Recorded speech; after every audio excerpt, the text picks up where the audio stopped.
राजधानी में पारा गिरने और खराब मौसम की स्थिति ने दिल्ली को गैस चैम्बर बना दिया है। सोमवार सुबह को भी हवा गंभीर श्रेणी में दर्ज की गई।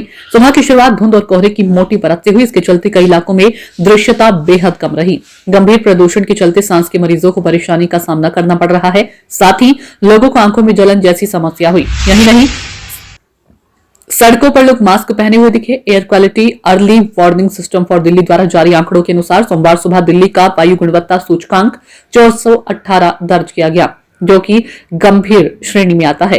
केंद्रीय प्रदूषण नियंत्रण बोर्ड के आंकड़ों के अनुसार दिल्ली के अलीपुर में 395, आनंद विहार में 462, अशोक विहार में 473, आया नगर में 340, बवाना में 448, बुराड़ी में 460 और चांदनी चौक इलाके में 454 एक्यूआई दर्ज किया गया है।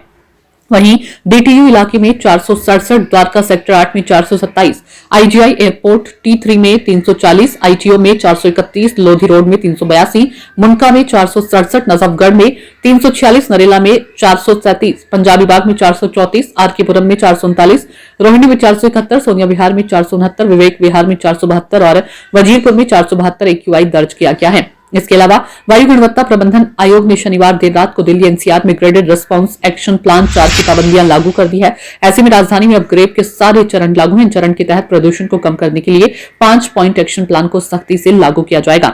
विशेषज्ञों के अनुसार लगातार बनी हुई गंभीर वायु गुणवत्ता का मुख्य कारण मौसम का मिजाज है। ऐसे में तापमान में कमी के कारण प्रदूषण के स्तर में भारी वृद्धि हुई है और पश्चिमी विक्षोभ के चलते वायु गुणवत्ता जो नीचे फंसी हुई ठंडी हवा को ऊपर उठने नहीं देती है।